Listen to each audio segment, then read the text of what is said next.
He's going to be disappointed. Deliver enough negativity for 1 week. No, he's going to miss out then. Not as bad as last time. All right, just an injury update.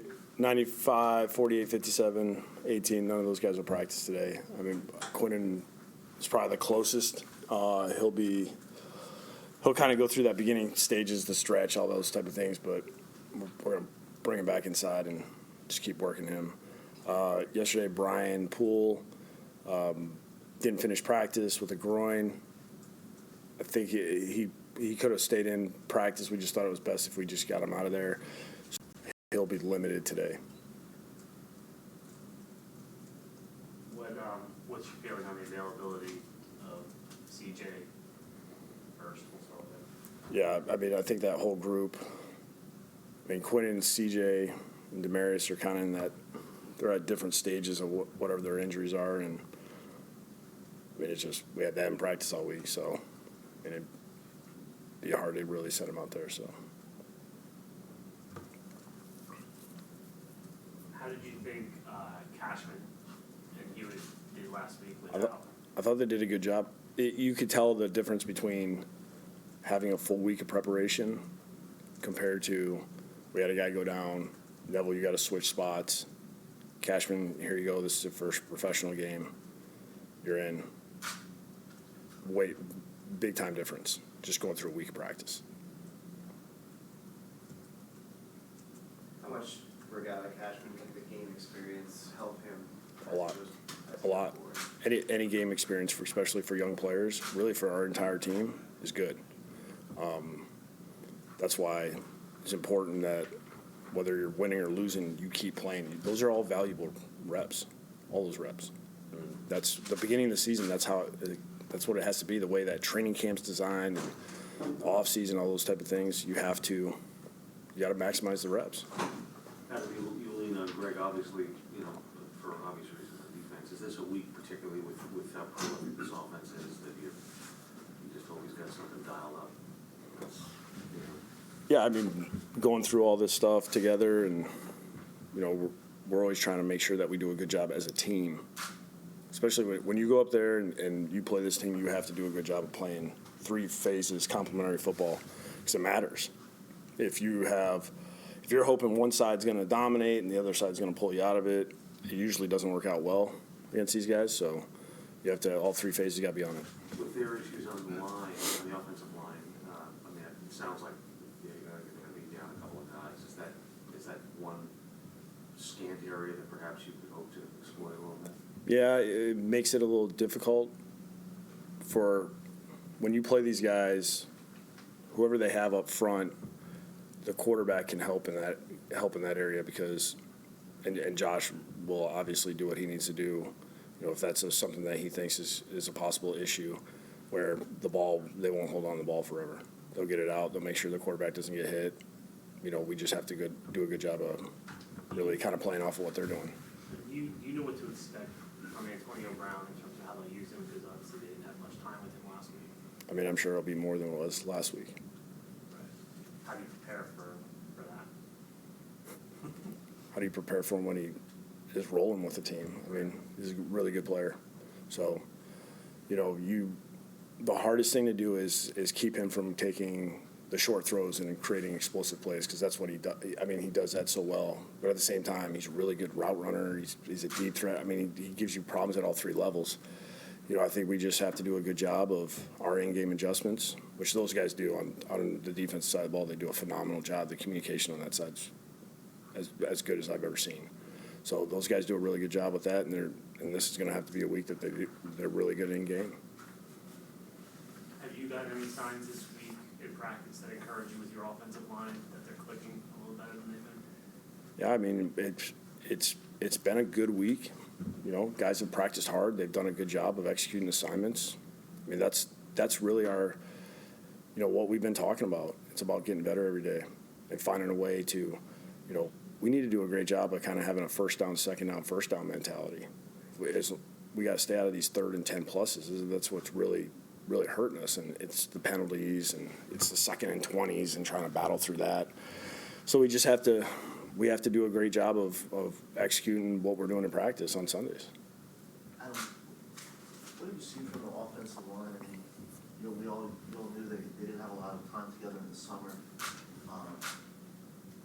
What have you seen just, and are you confident that this is? Yeah, we'll work through this. I mean, this is, it's, I know that we're focusing on the offensive line, those seem to be a lot of the questions, but it's really, it's the whole thing. It's play call, quarterback, receivers, running back, tight end, offensive line, like all those guys have to work together in so many different capacities that it's not just the line. It's, hey, when we check to a certain route, we got to run the right route so we're not holding on the ball and we get sacked. It's when it's quick game, get the ball out. When it's a certain run play, let's make the right mic point. Just all those little things. It's just everybody's taking their turn right now, and we got to get away from that.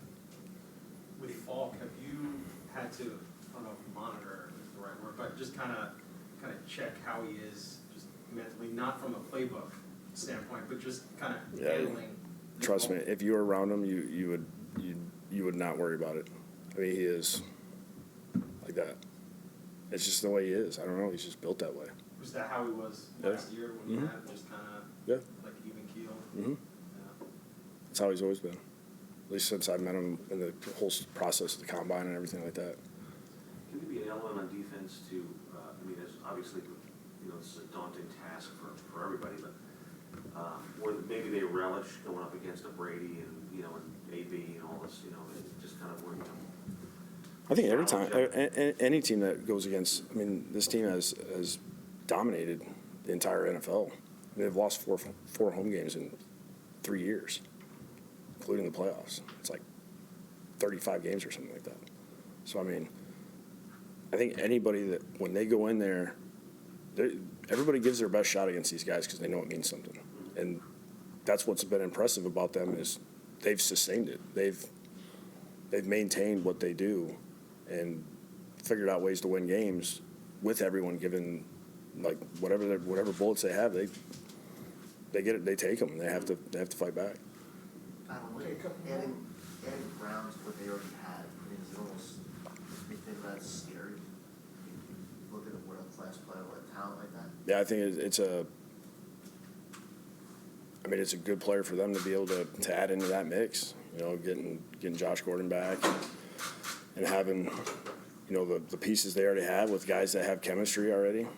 I mean, it's for them it's good. Probably for the rest of us, it makes it more challenging. Do you guys have to play a nearly perfect game?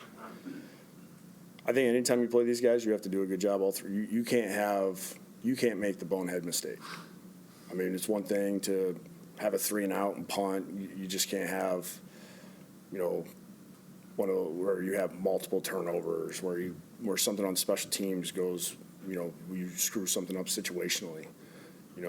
Giving up big plays against them, that's something that you really try to prevent because you don't want to make it any easier on them than it looks like sometimes. When Tom gets on a roll and then all of a sudden it's 14 plays and they score through the goal line, where that's not easy to do. they make teams pay for their mistakes. Correct. More than anybody Yep. you've ever seen. Is that fair? Yeah, that's fair. That's fair. If you turn it over on your end of the field, it's usually not good. Knowing all that, do teams, like in your situation, kind of play in a weird way with more of a looseness, to just going in not tight because you just know what everyone else is saying? I think every time I've either played them at home or away, I think every game's been different. Where I've seen the tightness before, I've seen loose, and then end up winning the game, or it's close and it's just kind of, well, who's got the ball last type deal. It's every game's different. I mean, it's the weather sometimes when you play them late in the year plays a part, and they do a great job with that. I mean, it's just it's always an interesting game. What are all the things you lose when Mosley is not available? I mean, he's the quarterback for our defense, guy with, he's multi-Pro Bowler, all pro, all that. And, he's the leader of, one of the leaders of our group. I think we got 3 really good leaders on defense. I think Neville's done a great job moving over to that spot and doing everything he can with the knowledge he has. Anytime that you get a Pro Bowl player back in the lineup, that's a good thing. Thank you, everyone. Let's go.